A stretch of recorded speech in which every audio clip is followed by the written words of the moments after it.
നമസ്കാരം. എൻ്റെ പേര് അമ്പിളി.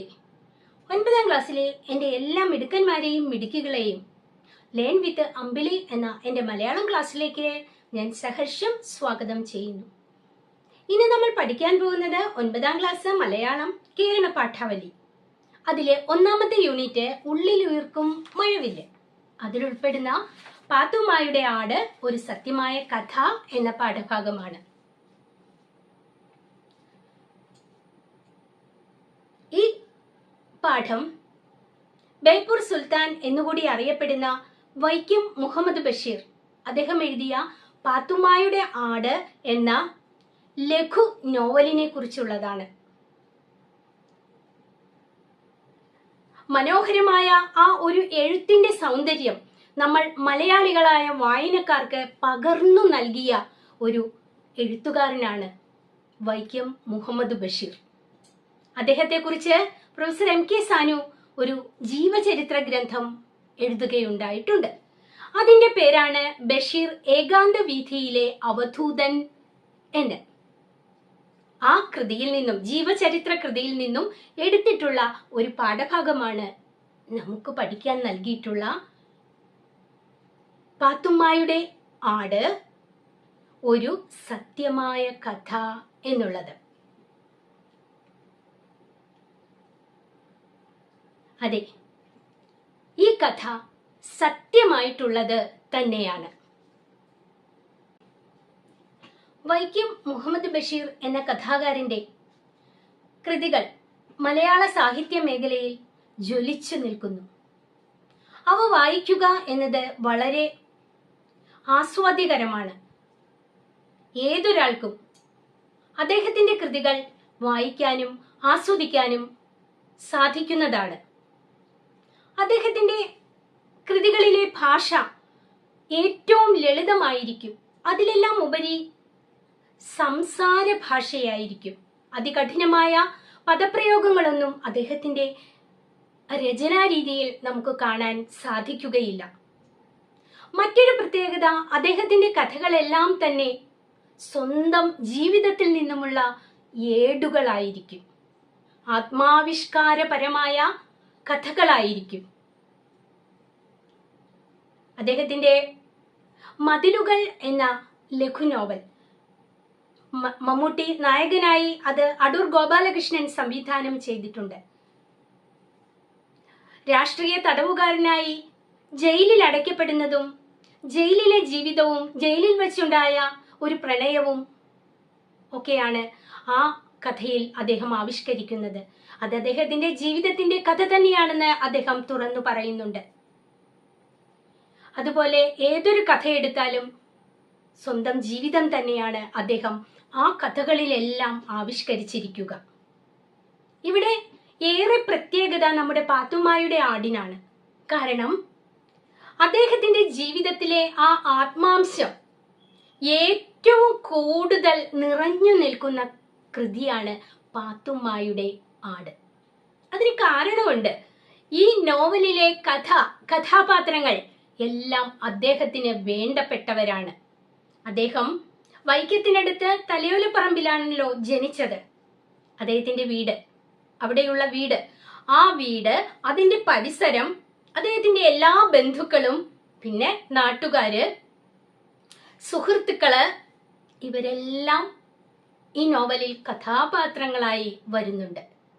ഇവര് മാത്രമല്ല കേട്ടോ, പിന്നെയും വേറെ കുറെ കഥാപാത്രങ്ങളുണ്ട്. ആരൊക്കെയാണവർ?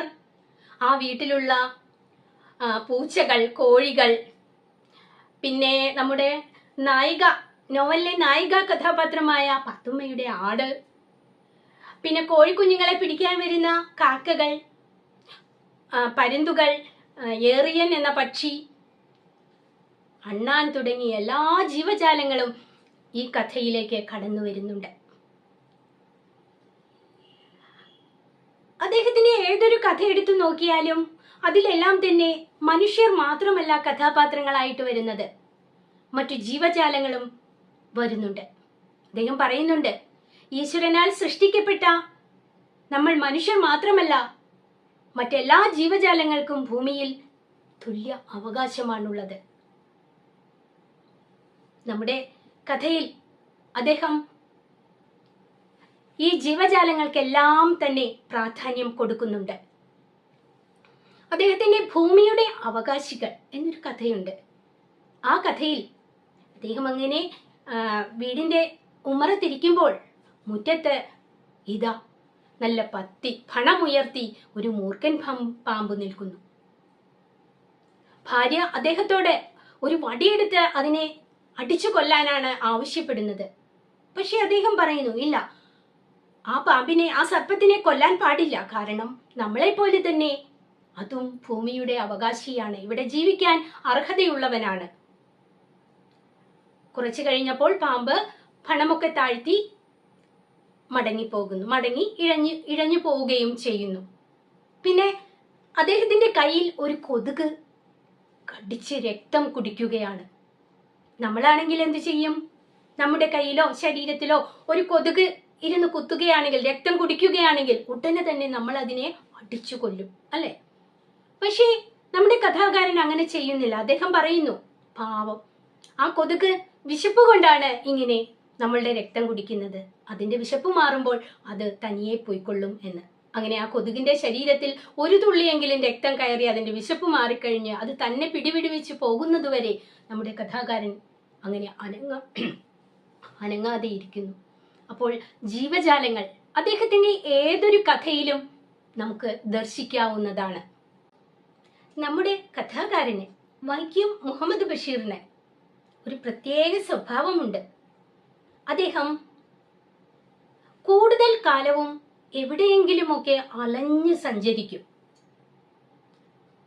അതിനുശേഷം തിരിച്ച് കുറച്ച് ദിവസം വീട്ടിൽ വന്നു നിൽക്കും.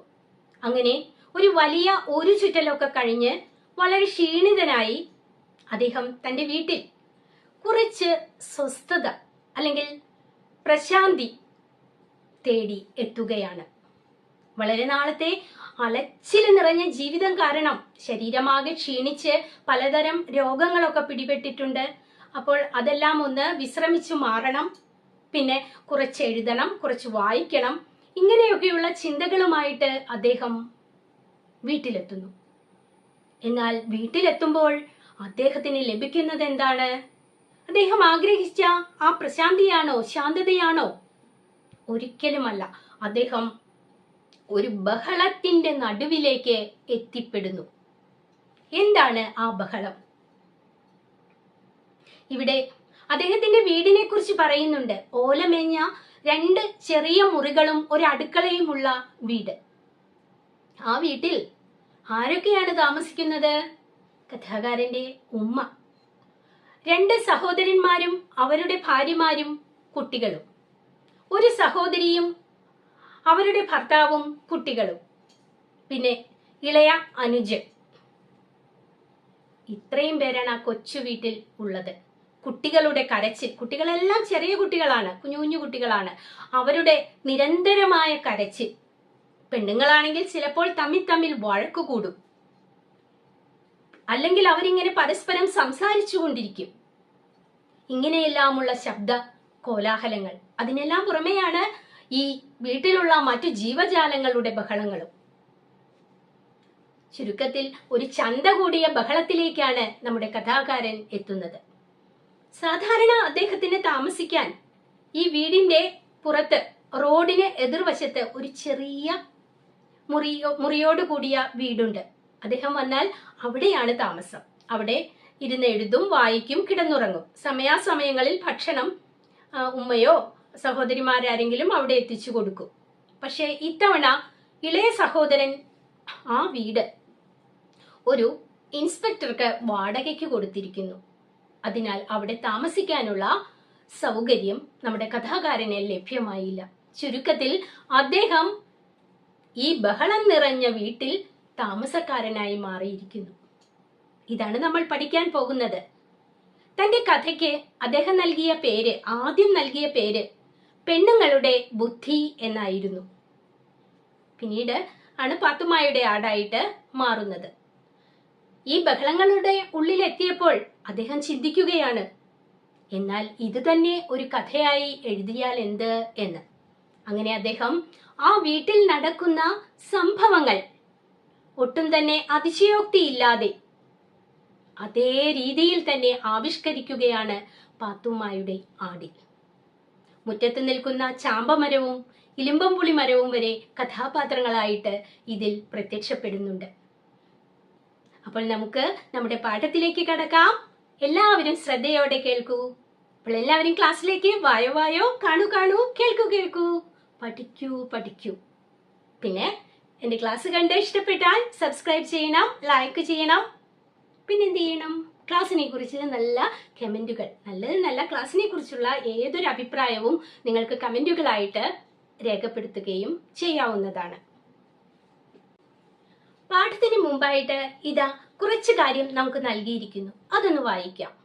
മനുഷ്യരെ മാത്രമല്ല പ്രകൃതിയിലെ സർവ്വചരാചരങ്ങളെയും സഹജീവികളായി കാണാൻ കഴിയണം. കണ്ടോ, നമ്മൾ മനുഷ്യർ മാത്രമല്ല ഭൂമിയിലുള്ള എല്ലാ ജീവജാലങ്ങളെയും നമ്മൾ നമ്മോടൊപ്പം ജീവിക്കുന്ന സഹജീവികൾ ആയിട്ട് തന്നെ കരുതണം. അവർക്കിടയിൽ അവരിൽ ഒരാളായി ജീവിക്കാൻ കഴിയണം. എങ്ങനെയുള്ള മനസ്സോടെ? പ്രശാന്തമായ മനസ്സോടെ. എല്ലാവരെയും തുല്യരായിട്ട് കാണണം, വേർതിരിവ് പാടില്ല എന്നാണ് ഇവിടെ അർത്ഥമാക്കുന്നത്. പാത്തുമ്മയുടെ ആട് ഒരു സത്യമായ കഥ. തുടങ്ങാമല്ലേ? ഇതാ കഥാകാരൻ തന്നെ പറയുന്ന ഈ വാക്കുകളൊന്ന് ശ്രദ്ധിക്കൂ. പാത്തുമ്മയുടെ ആട് ചുമ്മാ ഒരു കഥയല്ല. അതിലെ കഥാപാത്രങ്ങളെല്ലാം ഈശ്വരാനുഗ്രഹത്താൽ ഇപ്പോഴും ജീവിച്ചിരിക്കുന്നു. ഇത് എന്റെ വീട്ടിലെ സത്യമായ കഥയാണെന്ന് ഓർക്കണം. കണ്ടോ, അദ്ദേഹം തന്നെ പറയുന്നു ഇത് എന്റെ വീട്ടിലെ സത്യമായ കഥയാണ്. പിന്നെ അദ്ദേഹം പറയുന്നുണ്ട് അതിലെ കഥാപാത്രങ്ങൾ, അദ്ദേഹത്തിന്റെ സഹോദരി സഹോദരന്മാർ ഉൾപ്പെടുന്ന കഥാപാത്രങ്ങൾ ഇപ്പോഴും ജീവിച്ചിരിക്കുന്നു. തുടക്കത്തിൽ തന്നെ ഈ കഥ സത്യമാണ്. ഇത് ഭാവനയിൽ നിന്നും രൂപം കൊണ്ട ഒരു കഥയല്ല, ജീവിതത്തിൽ നിന്നും എടുത്തെഴുതിയ കഥയാണ് എന്ന് കഥാകാരനായ വൈക്കം മുഹമ്മദ് ബഷീർ തന്നെ നമ്മളോട് പറയുകയാണ്. ഇനി നമുക്ക് നമ്മുടെ ലേഖകൻ പ്രൊഫസർ എം കെ സാനുവിന്റെ വാക്കുകളിലേക്ക് കടക്കാം. അദ്ദേഹം പറയുന്നു ഇത് ബഷീറിന്റെ വീട്ടിലെ സത്യമായ കഥയാണ്. വീട്ടിലെ താമസക്കാർ ആരൊക്കെയാണെന്ന് ആദ്യ ഭാഗത്ത് പറയുന്നുണ്ട്, നോവലിന്റെ ആദ്യ ഭാഗത്ത് പറയുന്നുണ്ട്.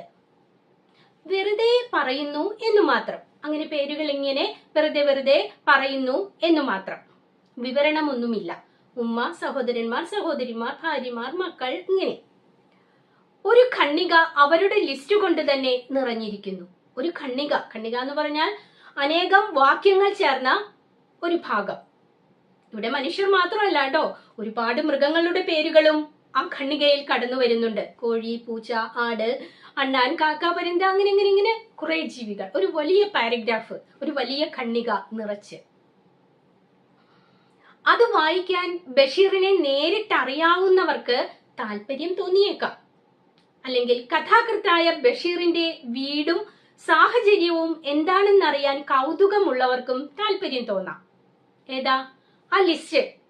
ആ വീട്ടിൽ താമസിക്കുന്ന ജീവികളുടെ, മനുഷ്യരുൾപ്പെടുന്ന ജീവികളുടെ ലിസ്റ്റ് വായിക്കാൻ ആർക്കൊക്കെ താല്പര്യം ഉണ്ടാകാം? ബഷീറിനെ നേരിട്ട് അറിയാവുന്നവർക്കോ അല്ലെങ്കിൽ ആരൊക്കെയാണ് അവിടെ ഉള്ളത് എന്നറിയാൻ താല്പര്യമുള്ളവർക്കോ തോന്നാം. എന്നാൽ സത്യത്തിൽ ഈ രണ്ട് വിഭാഗങ്ങളിലും പെടുന്നവർ ചുരുക്കമാണ്. എന്ന് വെച്ചാൽ ആ ഖണ്ഡിക വായിക്കാൻ താല്പര്യമുള്ളവർ കുറവാണ് എന്നർത്ഥം. പക്ഷേ എന്താണ് ഒരു പക്ഷേ? നമുക്ക് നോക്കാം. പാത്തുമ്മയുടെ ആട് വായിച്ചു രസിക്കുന്നവർ നിരവധിയാണ്. കേട്ടോ, ഒരു ചെറിയ നോവലാണ്. ഇപ്പോൾ ആദ്യം പറഞ്ഞു നമ്മുടെ ലേഖകൻ പ്രൊഫസർ എം കെ സാനു അതിലെ ആ ഒരു ഖണ്ഡിക, ആ വീട്ടിലുള്ളവരുടെയും ജീവികളുടെയും പേരുകൾ വായിക്കാൻ അധികം ആളുകൾക്ക് താല്പര്യം ഇല്ല. പക്ഷേ ഈ നോവൽ വായിക്കാൻ അനേകം ആളുകളാണ് ഉള്ളത്. വായിച്ചു രസിക്കുന്നവർ നിരവധിയാണ്. കാരണം വിരസമായി തീരാവുന്ന വസ്തുതകൾ പോലും ബഷീറിന്റെ അനുഗ്രഹീതമായ തൂലികയുടെ സ്പർശത്താൽ എങ്ങനെയോ രസപ്രദമായി തീരുന്നു. അതെ, ബഷീറാണ് എഴുതുന്നത്, വൈക്കം മുഹമ്മദ് ബഷീർ. നമുക്ക് വലിയ പ്രാധാന്യമൊന്നുമില്ലാത്ത ഭാഗമായിരിക്കാം, വിരസമായി തീരാവുന്ന കാര്യങ്ങളായിരിക്കാം. പക്ഷെ അത് എഴുതുന്നത് ബഷീർ ആയതുകൊണ്ട് അദ്ദേഹത്തിന്റെ ആ അനുഗ്രഹീതമായ തൂലികയുടെ സ്പർശത്താൽ, ആ എഴുതുന്ന രീതിയുടെ പ്രത്യേകത കൊണ്ട് അതെങ്ങനെയോ രസപ്രദമായി മാറുന്നു. ഇവിടെ പ്രൊഫസർ MK സാനു പറഞ്ഞത് വളരെ സത്യമായ കാര്യമാണ്. നമ്മുടെ കഥാകാരന്റെ രചനകൾ ഒന്ന് വായിച്ചു നോക്കൂ. നമ്മൾ തുടങ്ങിയാൽ പിന്നെ അത് തീരുന്നത് വരെ അവസാനിപ്പിക്കുകയില്ല. അത്ര രസകരമായിട്ടാണ് അദ്ദേഹം എഴുതുന്നത്. നമ്മുടെ പാത്തുമ്മയുടെ ആട് അദ്ദേഹം ആ വീട്ടിലെ കഥകൾ തന്നെ ആവിഷ്കരിക്കുന്നത് പലപ്പോഴും തമാശകളോടെയാണ്, നർമ്മരസത്തോടെയാണ്. നമ്മൾ അറിയാതെ ചിരിച്ചു പോകും. ആ വീട്ടിലെ ഒരു ചെറിയ കുട്ടി, അവന്റെ പേര് അബി എന്നാണ്. ഒരു ദിവസം അവൻ കുറച്ച് വെള്ളയപ്പം കഴിക്കുകയാണ്. നമ്മുടെ പാത്തുമ്മയുടെ ആട് ആ വെള്ളയപ്പം കഴിക്കാനായി അബിയുടെ അടുത്ത് ചെല്ലുന്നു. അവൻ ഒരു കഷ്ണം ആടിന് കഴിക്കാൻ കൊടുത്തു. ബാക്കി അവൻ എന്ത് ചെയ്തെന്നോ, അവന്റെ ട്രൗസറിന്റെ പോക്കറ്റിൽ ഇട്ടു. എന്നിട്ട് അങ്ങനെ ഗമയിൽ നിന്നു ആടിനോട് പറഞ്ഞു, വേണമെങ്കിൽ എടുത്തു കഴിച്ചോ എന്ന്. ആടാരാണ്? സൂത്രക്കാരിയല്ലേ. ആടെന്താ ചെയ്തത്? നമ്മുടെ കൊച്ചബിയുടെ ആ വെള്ളപ്പം കിടക്കുന്ന ട്രൗസറിന്റെ പോക്കറ്റ് അങ്ങനെ തന്നെ കടിച്ചെടുത്ത് കഴിച്ചു. എങ്ങനെയുണ്ട്? അതിലും കഷ്ടം അതല്ല, ആ പോക്കറ്റിൽ സ്ലേറ്റ് പെൻസിൽ വാങ്ങിക്കാൻ കൊടുത്ത പൈസ കൂടി ഉണ്ടായിരുന്നു. ആ പൈസയും നമ്മുടെ ആടിന്റെ വയറ്റിലേക്ക് പോയി, ആ നാണയത്തുട്ടുകളും. കൊച്ചുകുട്ടികൾ എന്ത് പ്രശ്നം വന്നാലും നമ്മുടെ കഥാകാരൻ അദ്ദേഹത്തിന്റെ അടുത്താണ് ഓടി വരുന്നത്.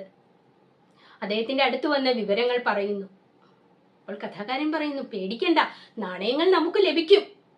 നമ്മളൊന്ന് ശ്രദ്ധയോടെ കാത്തിരുന്നാൽ മതി. എങ്ങനെയാണ് അത് ലഭിക്കുക? കുറെ കഴിയുമ്പോൾ ആട് ആട്ടിൻ കാഷ്ടം ഇടാൻ തുടങ്ങും. അപ്പോൾ മണിമണിയായിട്ട് ആട്ടിൻ കാഷ്ടങ്ങൾ ഇങ്ങനെ താഴെ വീഴുമ്പോൾ ആ കൂട്ടത്തിൽ ഈ നാണയത്തുട്ടുകളും വീഴും. അങ്ങനെ നമുക്കതെടുക്കാം എന്ന്. എത്ര രസകരമാണ് അല്ലേ? നമ്മുടെ ചുണ്ടുകളിൽ അറിയാതെ പുഞ്ചിരി ഊറി വരും. ഈ നോവലിൽ ഉടനീളം നമുക്ക് ഇത്തരത്തിലുള്ള രസകരമായ സംഭവങ്ങൾ കാണാൻ സാധിക്കുന്നതാണ്. അപ്പോൾ നമ്മൾ എന്താ പറഞ്ഞു വന്നത്? ഈ നോവൽ വായിച്ച് രസിക്കുന്നവർ നിരവധിയാണ്. കാരണം വിരസമായി തീരാവുന്ന വസ്തുതകൾ പോലും അദ്ദേഹത്തിന്റെ അനുഗ്രഹീതമായ ആ തൂലികയുടെ സ്പർശത്താൽ രസപ്രദമായി തീരുന്നു. ഇനി അദ്ദേഹം തന്റെ വീടിനെ കുറിച്ച് പറയുന്നത് ഒന്ന് ശ്രദ്ധിക്കൂ. ഒറ്റ വാക്യം. പ്രാരംഭത്തിൽ വീട് വിവരിക്കുന്നത് ഒരു വാക്യം കൊണ്ടാണ്, ഒരേ ഒരു വാക്യം. ഓലമേഞ്ഞ ഒരു ചെറിയ 2 മുറികളും ഒരടുക്കളയും 2 വരാന്തകളുമുള്ള കെട്ടിടമാണ് എൻ്റെ വീട്. കണ്ടോ? ഒറ്റ വാക്യമേ ഉള്ളൂ. ഓലമേഞ്ഞ ഒരു ചെറിയ 2 മുറികളും ഒരടുക്കളയും പിന്നെ 2 വരാന്തകളുമുള്ള ഒരു കെട്ടിടം. അത്രയും പറഞ്ഞപ്പോൾ തന്നെ ആ വാക്കുകൾ നമ്മുടെ മനസ്സിൽ പതിഞ്ഞിരിക്കുന്നു. ഒരു വാഗ്മയ ചിത്രം പോലെ നമ്മുടെ ഓരോരുത്തരുടെയും മനസ്സിൽ ആ വീടിന്റെ ചിത്രം ഇതാ തെളിഞ്ഞു വന്നിരിക്കുന്നു. നിങ്ങളൊന്ന് ഭാവനയിൽ കണ്ടു നോക്കൂ. നമ്മുടെ കഥാകാരന്റെ വീട് എങ്ങനെയുള്ളതാണ്? ഓലമേഞ്ഞ ചെറിയ ഒരു വീട്, 2 ചെറിയ മുറികളും ഒരു അടുക്കളയും, 2 വശത്തും 2 ചെറിയ വരാന്തയും. കണ്ടോ? വീടിനെ കുറിച്ചുള്ള ആവിഷ്കാരം ആ ഒറ്റ വാക്യത്തിൽ അദ്ദേഹം നടത്തിയിരിക്കുന്നു. അത് നമ്മുടെ മനസ്സിൽ പതിയുകയും ചെയ്തു. ഇതാണ് അദ്ദേഹത്തിന്റെ രചനാരീതി. തുടർന്ന് നമ്മൾ പഠിച്ചല്ലോ, ആദ്യം പറഞ്ഞിരുന്നു ഞാൻ, അദ്ദേഹത്തിന് ഈ ഊരു ചുറ്റുക, അവിടെയും ഇവിടെയും ഒക്കെ അലഞ്ഞ് സഞ്ചരിക്കുക, അങ്ങനെയുള്ള ചില സ്വഭാവമുണ്ട്. അങ്ങനെ എവിടെയെങ്കിലും ഒക്കെ പോയി കുറേ കാലം ജീവിക്കും. കയ്യിൽ പണമൊന്നും ഉണ്ടാവില്ല, വളരെ കഷ്ടപ്പെട്ട് പട്ടിണിയൊക്കെ കിടന്ന് അങ്ങനെയൊക്കെയാണ് അദ്ദേഹം കഴിയുന്നത്. അതെല്ലാം കഴിയുമ്പോൾ ഇടയ്ക്കൊന്ന് വീട്ടിൽ വരും. വീട്ടിലെ കുറച്ച് ദിവസം ഒന്ന് സ്വസ്ഥമായിട്ട് താമസിക്കാൻ. ഇത്തവണയും നമ്മുടെ കഥാകാരൻ അങ്ങനെ എത്തുകയാണ്. ഈ അലച്ചിലൊക്കെ കഴിഞ്ഞ് ശരീരമൊക്കെ ക്ഷീണിച്ച് അസുഖങ്ങളൊക്കെ എന്തൊക്കെയോ പിടിപെട്ടിട്ടുണ്ട്. അതൊക്കെ ഉണ്ട്. അപ്പൊ സ്വസ്ഥമായിട്ട് ഒന്നിരിക്കണം, കുറച്ച് ശാന്തത തേടി അദ്ദേഹം തന്റെ വീട്ടിൽ എത്തി. അവിടെ എന്ത് ശാന്തതയാണ് കിട്ടുക? നമ്മളോട് ചോദിക്കുന്നു. ശാന്തത തേടിയാണല്ലോ അദ്ദേഹം വന്നിരിക്കുന്നത്. പക്ഷേ അവിടെ എന്ത് ശാന്തതയാണ് കിട്ടുക? നോക്കൂ, അവിടെ എന്താണ് ആ വീട്ടിൽ? 2 സഹോദരന്മാരും അവരുടെ കുടുംബങ്ങളും, ഒരു സഹോദരിയും ഭർത്താവും മക്കളും, പിന്നെ ഏറ്റവും ഇളയ സഹോദരനും. ഇത്രയും അംഗങ്ങൾ ആ വീട്ടിലുള്ളത്. വീട് എത്രയാണ്, വീടിന്റെ വലിപ്പം എന്താണ് എന്നൊക്കെ നമ്മൾ കണ്ടല്ലോ. ആ കുഞ്ഞു വീട്ടില് താമസിക്കുന്ന ആളുകളാണ് ഇത്രയും. അപ്പൊ പിന്നെ അവിടെ ശാന്തതയുണ്ടാവുമോ? കൂടാതെ ഈ മനുഷ്യരെ കൂടാതെ മനുഷ്യകുലത്തിൽ പെടാത്തവരും അവിടെ അംഗങ്ങളായിട്ടുണ്ട്. മനുഷ്യകുലത്തിൽ പെടാത്തവർ നമ്മൾ നേരത്തെ പറഞ്ഞു. ഉമ്മ വളർത്തുന്ന കോഴികൾ, കോഴിക്കുഞ്ഞുങ്ങൾ, പിന്നെ അവിടുന്നും ഇവിടുന്നും ഒക്കെ കടന്നു വന്ന അനേകം പൂച്ചകൾ. ഈ പൂച്ചകളെ പേടിച്ച് തട്ടിൻപുറത്തൊക്കെ ഓടി നടക്കുന്ന, കഥാകാരന്റെ ഭാഷയിൽ പറഞ്ഞാൽ 1,000 എലികൾ, കോഴിക്കുഞ്ഞുങ്ങളെ പിടിക്കാൻ വന്നിരിക്കുന്ന എറിയനും പരുന്തും, പിന്നെ പറമ്പ് മുഴുവൻ കാക്കകൾ. ഇതിലെല്ലാം പ്രധാനം നമ്മുടെ അജസുന്ദരി, നമ്മുടെ നായിക ബഷീറിന്റെ മൂത്ത സഹോദരിയായ പാത്തുമ്മയുടെ ആട്, അതുമുണ്ട് അവിടെ. പാത്തുമ്മ ഈ വീട്ടിൽ നിന്നും കുറച്ച് ദൂരെയാണ് താമസിക്കുന്നത്. പാത്തുമ്മയും ഭർത്താവ് കൊച്ചുണ്ണിയും മകൾ ഖദീജയും. നേരം പ്രഭാതമാകുമ്പോൾ പാത്തുമ്മ ആടിനോട് പറയും, പൊന്നാടേ, നീ സമയം കളയാതെ അവിടെ പോയി ആ വീണ് കിടക്കുന്ന പ്ലാവിലയൊക്കെ പറക്കി തിന്ന്, അല്ലെങ്കിൽ അതെല്ലാം അടിച്ചു വാരിക്കളയും. ഇത് കേട്ടിട്ട് ആട് വളരെ പതുക്കെ റോഡിന്റെ അരികുപറ്റി നമ്മുടെ കഥാകാരന്റെ വീട്ടിലെത്തുന്നു. വീട്ടിലെത്തിയാൽ പിന്നെ ആട് എന്താ ചെയ്യുന്നത്? സർവ സ്വതന്ത്രനാണ്. വീടിനകത്തും പുറത്തും എല്ലാം കയറി ഇറങ്ങി എല്ലാം തിന്നുന്നു.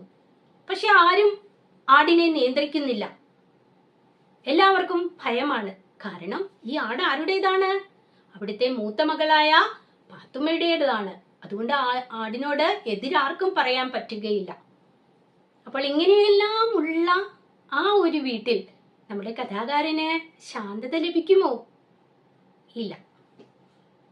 എവിടുന്നോ വന്ന് കുടിയേറി ഉമ്മായുടെ അഭയാർത്ഥികളായി പാർക്കുന്ന കുറെ പൂച്ചകൾ, അവരെ പേടിച്ച് മച്ചമ്പുറത്ത് സദാ ഓടി നടക്കുന്ന 1,000 എലികൾ, പുരപ്പുറത്തിരുന്ന് കരഞ്ഞ് ബഹളം കൂട്ടുന്ന കുറേയേറെ കാക്കകൾ.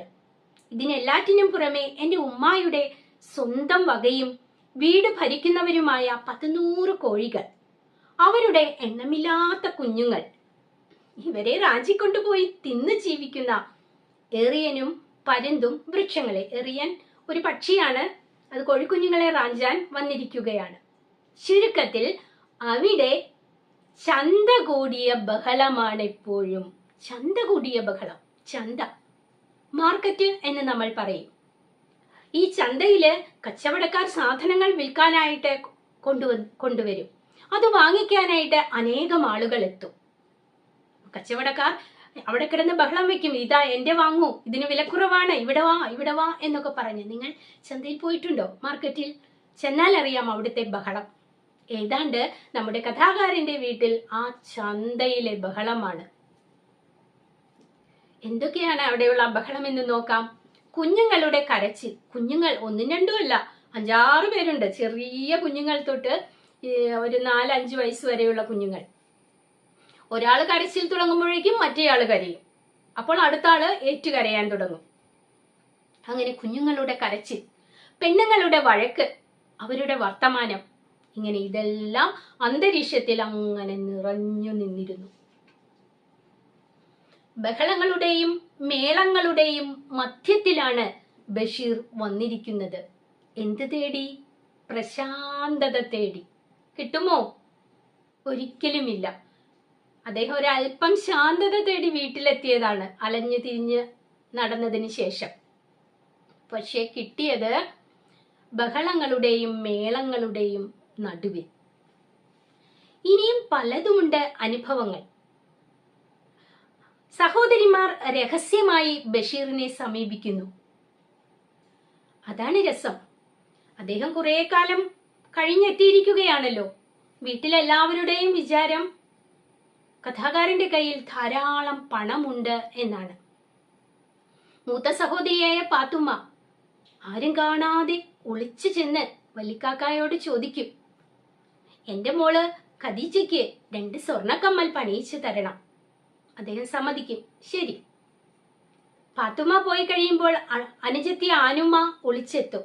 വല്ലിക്കാക്ക, ഞാൻ പുതിയ വീട് വയ്ക്കാൻ പോവുകയാണ്, എനിക്ക് കുറച്ച് പാത്രങ്ങൾ മേടിച്ചു തരണം. അതും അദ്ദേഹം സമ്മതിക്കും. അനുജനാണെങ്കിൽ ആ വീടൊന്ന് ഓടിടിക്കണം എന്നൊക്കെയുള്ള കാര്യങ്ങളാണ് പറയുന്നത്. ഇതിനെല്ലാം പുറമെ സ്വന്തം ഉമ്മ ഇടയ്ക്കിടയ്ക്ക് അദ്ദേഹത്തിന്റെ അടുത്ത് ചെന്നിട്ട് പണം ആവശ്യപ്പെടും. 5 രൂപ 10 രൂപ ഇങ്ങനെയൊക്കെ ചോദിക്കും. ചുരുക്കത്തിൽ കഥാകാരന്റെ കയ്യിൽ വലിയ പണമൊന്നുമില്ല. അദ്ദേഹത്തിന്റെ കയ്യിൽ പണമുണ്ടെന്ന് വിചാരിച്ചിട്ടാണ് ഇവരെല്ലാവരും രഹസ്യമായിട്ട് ഇങ്ങനെ ഓരോന്ന് ചോദിക്കുന്നത്. നമ്മുടെ കഥയ്ക്ക് അദ്ദേഹം ആദ്യം നൽകാൻ പോയ പേര് പെണ്ണുങ്ങളുടെ ബുദ്ധി എന്നാണല്ലോ. ഈ പെണ്ണുങ്ങൾ ഇങ്ങനെ രഹസ്യമായി വന്ന് ഇതെല്ലാം ചോദിക്കുന്നത് കൊണ്ടായിരിക്കാം ആ പേര് അദ്ദേഹം ഈ കഥയ്ക്ക് ഇടാനായിട്ട് ഒരു പക്ഷെ തീരുമാനിച്ചത്. എന്തായാലും നോക്കൂ, ഇനിയും പലതുമുണ്ട് അനുഭവങ്ങൾ. സഹോദരിമാർ രഹസ്യമായി ബഷീറിനെ സമീപിക്കുന്നു.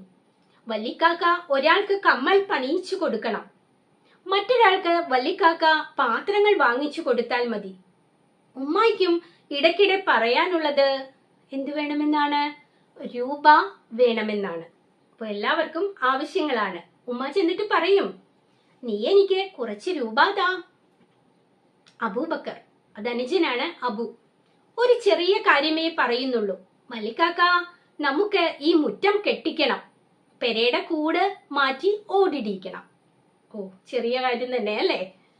മുറ്റം കെട്ടിക്കണം, പിന്നെ ഓലമെഞ്ഞ വീടാണല്ലോ, അത് മാറ്റി ഓടിടിക്കണം.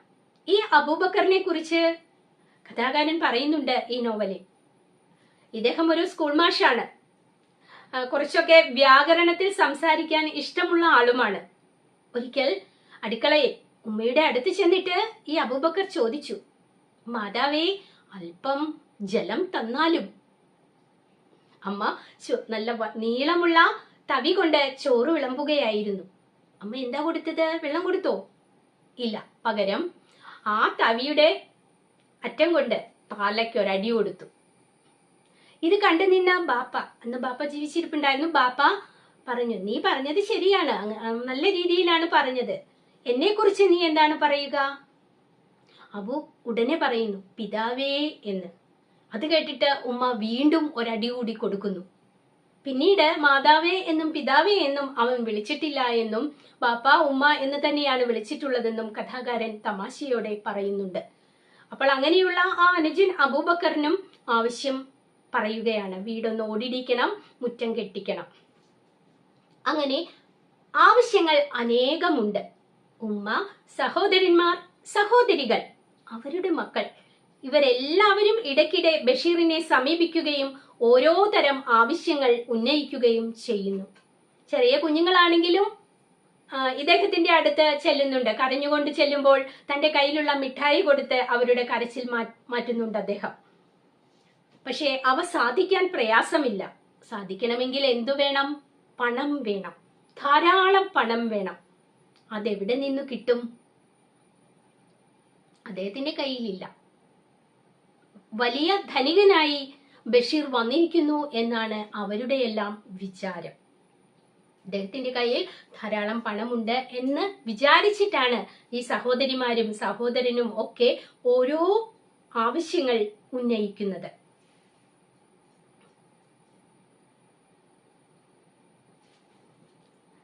വീണ്ടും പ്രൊഫസർ എം കെ സാനു പറയുന്നതൊന്ന് ശ്രദ്ധിക്കൂ.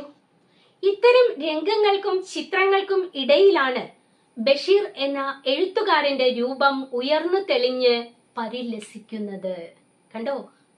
ഇത്തരം രംഗങ്ങൾ ചന്ത കൂടിയ ബഹളം നിറഞ്ഞ വീട്ടിലെ അവസ്ഥകൾ, വീട്ടിലുള്ളവരെല്ലാം പണം ചോദിച്ച് അല്ലെങ്കിൽ ഓരോ കാര്യങ്ങൾ ചോദിച്ച് സമീപിക്കുന്നു. അങ്ങനെ ആകെ ഒരു ശാന്തത ഒന്നുമില്ലാത്ത ബുദ്ധിമുട്ടുകൾ നിറഞ്ഞ ഒരു രംഗം. ആ അവസരത്തിലും അദ്ദേഹത്തിന്റെ രൂപം ഉയർന്നു തെളിഞ്ഞങ്ങനെ പരിലസിക്കുകയാണ്. കുഞ്ഞുങ്ങളുടെ വഴക്കുകളിലും മുതിർന്നവരുടെ അഭ്യർത്ഥനകളിലും ആടിന്റെ വികൃതികളിലും പക്ഷികളുടെ ചലനങ്ങളിലും ചാമ്പയുടെ ചന്തത്തിലും മറ്റും വിനോദിച്ചുകൊണ്ട് ബഷീർ നേരിയൊരു മന്ദഹാസത്തോടുകൂടി ഒരു യോഗിയെ പോലെ വിലസുന്നതാണ് നാം കാണുന്നത്. കുഞ്ഞുങ്ങൾ വഴക്കുകൂടുന്നു.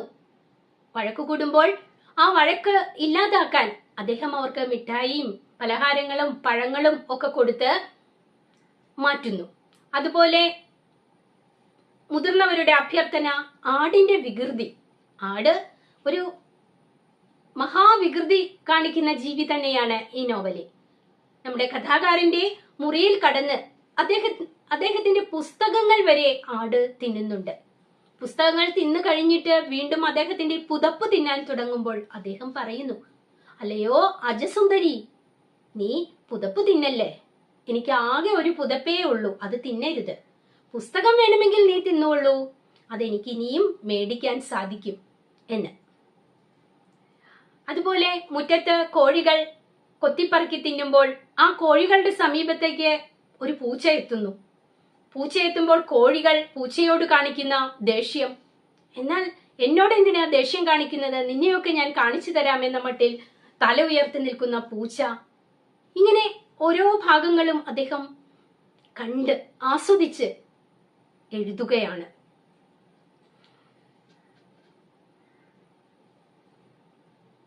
ജീവജാലങ്ങളുടെ നാനാവിധമായ ചേഷ്ടകളും ഭാവവിശേഷങ്ങളും ലീലയായി ദർശിക്കുന്ന സ്രഷ്ടാവിനെയാണ് ബഷീർ ഇവിടെ അനുസ്മരിക്കുന്നത്.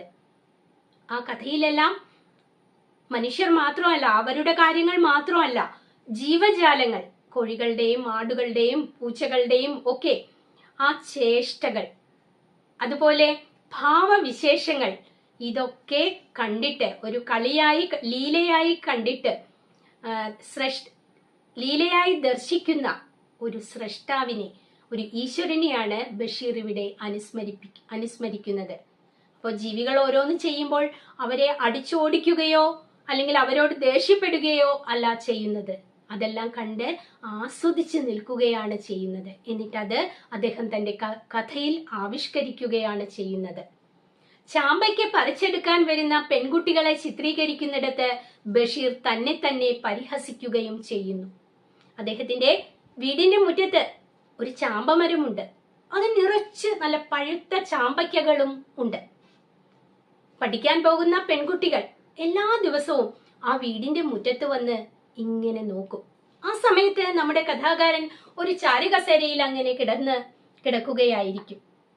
ഈ പെൺകുട്ടികളുടെ നോട്ടം കാണുമ്പോൾ അദ്ദേഹം ചിന്തിക്കുന്നത്, ഓ, അവരെന്നെ നോക്കുകയായിരിക്കും, ഞാൻ വലിയ എഴുത്തുകാരനാണല്ലോ, വൈക്കം മുഹമ്മദ് ബഷീർ, അവരങ്ങനെ പറയുന്നുണ്ടായിരിക്കും. അങ്ങനെ ഗമയോടെ ആ ചാരുകസേരയിൽ അദ്ദേഹം കിടക്കും. പക്ഷെ സത്യം എന്തായിരുന്നു? ഈ പെൺകുട്ടികൾ നോക്കിയിരുന്നത് കഥാകാരനെയാണോ? അല്ല, ആ ചാമ്പയ്ക്കകളെ ആയിരുന്നു. പെൺകുട്ടികൾ ഒരു ദിവസം നോക്കി അങ്ങനെ നിന്നിട്ട് ഇതാ മുറ്റത്തേക്ക് കയറി വരുന്നു. ഉടനെ കഥാകാരൻ, ഓ, ഓട്ടോഗ്രാഫ് എഴുതിക്കാൻ വരുന്നതായിരിക്കും എന്ന് വിചാരിച്ച് അങ്ങനെ അഭിമാനത്തോടെ ഇരിക്കുമ്പോൾ കഥാകാരനെ ഗൗനിക്കാതെ ഈ കുട്ടികൾ ഉമ്മയുടെ അടുത്തേക്ക് ചെല്ലുന്നു. ഉമ്മയാകട്ടെ മടിയിൽ നിന്നും കുറെ ചാമ്പയ്ക്കകൾ എടുത്ത് ഈ പെൺകുട്ടികൾക്ക് കൊടുക്കുകയും അതിന് പണം വാങ്ങുകയും ചെയ്യുന്നു.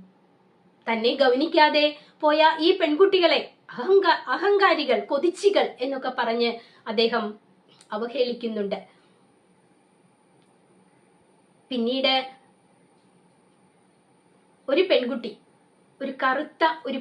കറുത്ത നിറമുള്ള ഒരു പെൺകുട്ടി ഒരു ദിവസം മുറ്റത്ത് വന്ന് നിന്നപ്പോൾ അദ്ദേഹം വിചാരിക്കുന്നു അവൾ ചാമ്പയ്ക്ക മേടിക്കാൻ വന്നതാണ് എന്ന്. എന്നാൽ അവൾ യഥാർത്ഥത്തിൽ ചാമ്പയ്ക്ക മേടിക്കാൻ വന്നതല്ല, മറിച്ച് അദ്ദേഹത്തെ കൊണ്ട് ഓട്ടോഗ്രാഫ് എഴുതിക്കാൻ വന്നതാണ്.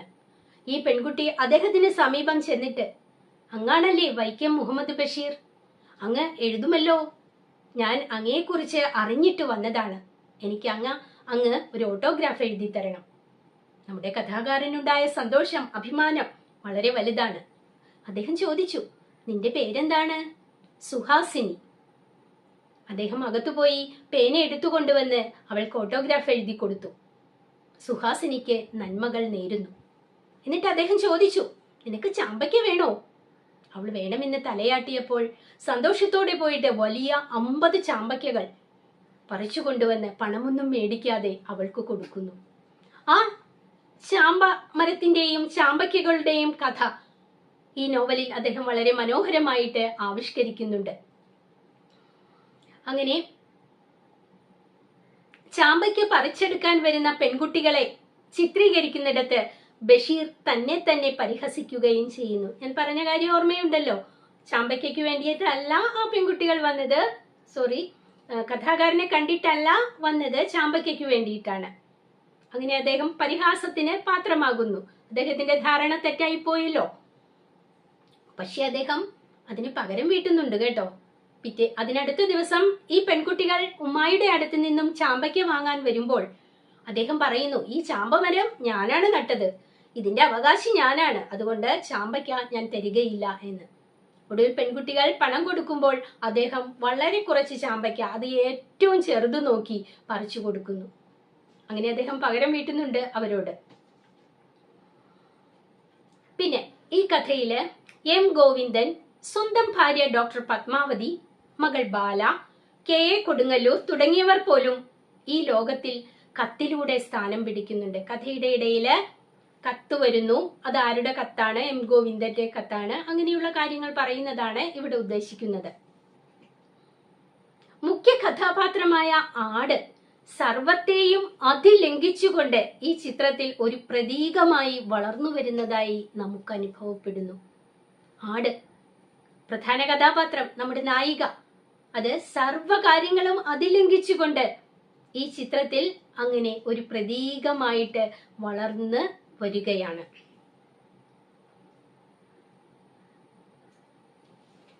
ചെറിയ ഒരു കൃതിയാണെങ്കിലും, വസ്തുതകൾ നിരത്തിവെക്കുന്ന കൃതിയാണെങ്കിലും, ഇത് ഒരു പ്രത്യേക ലോകം തന്നെ നമ്മുടെ ആന്തരിക നേത്രങ്ങൾക്ക് മുന്നിൽ തുറന്നു കാട്ടുന്നു.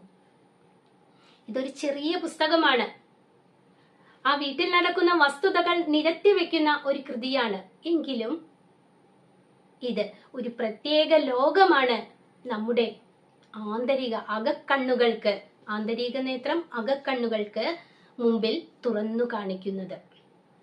മനുഷ്യരും പ്രകൃതിയും ജീവജാലങ്ങളുമെല്ലാം പരസ്പരം ദുരൂഹമാമിതം ബന്ധപ്പെടുന്ന ഒരു ലോകം. എന്താണ് ഈ കഥയിൽ കാണുന്നത്? മനുഷ്യരുണ്ട്, പ്രകൃതി ഉണ്ട്, ജീവജാലങ്ങളുണ്ട്. ഇവരെല്ലാവരും പരസ്പരം ബന്ധപ്പെടുന്ന, ബന്ധിച്ചു നിൽക്കുന്ന, യോജിച്ചു നിൽക്കുന്ന ഒരു ലോകമാണ് നമ്മൾ ഈ കഥയിൽ കാണുന്നത്. നമ്മൾ പഠിച്ചല്ലോ, കഥാപാത്രങ്ങൾ മാത്രമല്ല, മനുഷ്യരായ ആളുകൾ മാത്രമല്ല, ധാരാളം ജീവജാലങ്ങൾ. പ്രധാന കഥാപാത്രമായ ആടിന്റെ ആ ഓരോ വിക്രിയകൾ അതിമനോഹരമായിട്ട് തന്നെ നോവലിൽ അദ്ദേഹം ആവിഷ്കരിച്ചിട്ടുണ്ട്. ചെറിയ കാര്യങ്ങളിലൂടെ വലിയ ലോകത്തിന്റെ വിസ്മയത്തിലേക്ക് വായനക്കാരെ നയിക്കുന്ന ഈ തമാശക്കഥയുടെ വൈശിഷ്ട്യം വിശദമാക്കാൻ പ്രത്യേക പഠനങ്ങൾ തന്നെ ഉണ്ടാകേണ്ടിയിരിക്കുന്നു. കണ്ടോ, ലേഖകൻ പറയുന്നത് എന്താണ്? ഇത് ചെറിയ കാര്യങ്ങളാണ്, വീട്ടിൽ നടക്കുന്ന കാര്യങ്ങളൊക്കെയാണല്ലോ, കൊച്ചു കൊച്ചു കാര്യങ്ങളാണ്. ആ ചെറിയ കാര്യങ്ങളിലൂടെ വലിയ ലോകത്തിന്റെ വിസ്മയങ്ങളിലേക്ക്, വലിയ വലിയ അത്ഭുതങ്ങളിലേക്ക്, വിസ്മയത്തിലേക്ക് നമ്മളെ, വായനക്കാരെ കൊണ്ടുപോവുകയാണ് ഈ തമാശക്കഥ ചെയ്യുന്നത്. വീണ്ടും പറയുന്നു, ഇതൊരു തമാശക്കഥയാണെന്ന്. സത്യമാണ്. നോവൽ വായിച്ചാൽ പല ഭാഗങ്ങളിലും നർമ്മരസം നിറഞ്ഞു നിൽക്കുന്നതായിട്ട് നമുക്ക് അനുഭവപ്പെടും. നമ്മൾ അറിയാതെ പുഞ്ചിരിച്ചു പോകും. പല പല സന്ദർഭങ്ങളുണ്ട്. അത് വായിച്ചാലേ അതിൻ്റെ കൂടുതൽ ഗഹനതയിലേക്ക് നമുക്ക് എത്താൻ പറ്റൂ. അതുകൊണ്ട് ഞാൻ നിങ്ങളോടൊന്ന് പറയട്ടെ, ഇതൊരു ചെറിയ കൃതിയാണല്ലോ.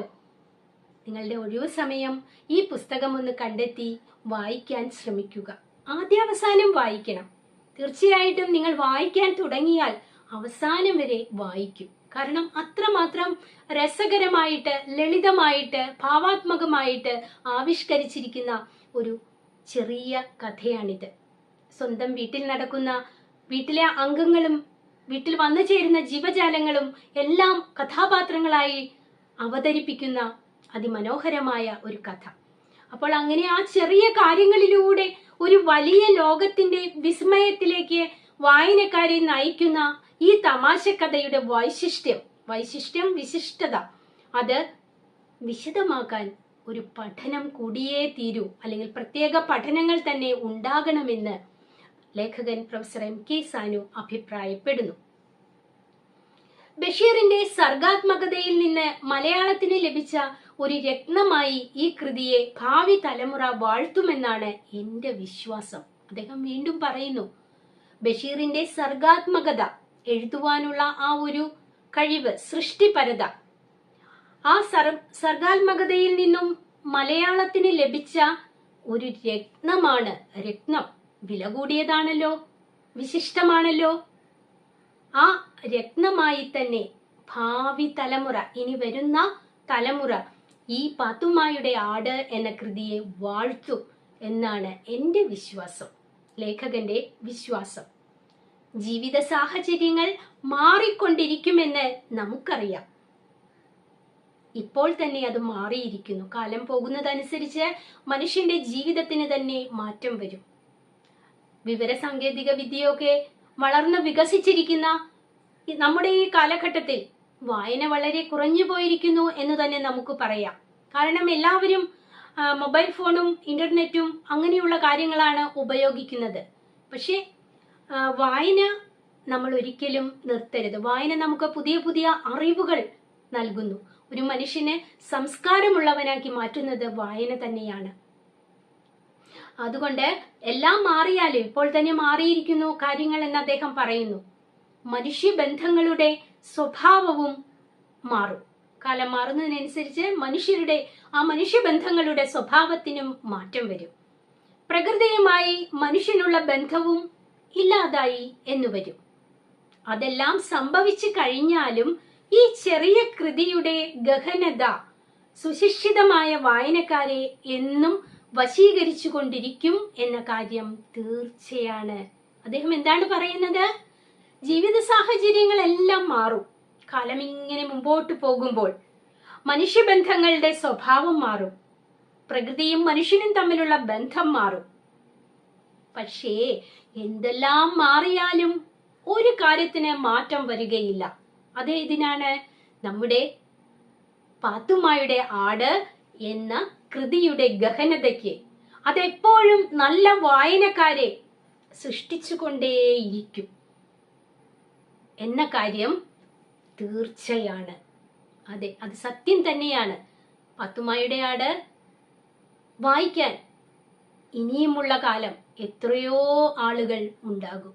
കാരണം അത് നമ്മളെയെല്ലാം വളരെ ആകർഷിക്കുന്ന, വശീകരിക്കുന്ന, പൂർണ്ണമായ ആസ്വാദനം നൽകുന്ന ഒരു ലഘുകൃതി തന്നെയാണ്. പണ്ഡിത പാമര ഭേദമന്യേ വായിച്ചാസ്വദിക്കാൻ കഴിയുന്ന അതിരസകരമായ ഒരു കഥ. തീർച്ചയായിട്ടും വായിക്കുമല്ലോ ആ പുസ്തകം. വായിക്കുമെന്ന ഉറപ്പോടെ ഞാൻ പാഠത്തിന്റെ ആശയ വിശദീകരണം ഇവിടെ നിർത്തുകയാണ്. നമുക്കിതിലെ നോട്ടുമായിട്ട് അടുത്ത ക്ലാസ്സിൽ വരാം. അതുവരെ നിങ്ങൾക്ക് എല്ലാവർക്കും എൻ്റെ നന്ദി, നമസ്കാരം.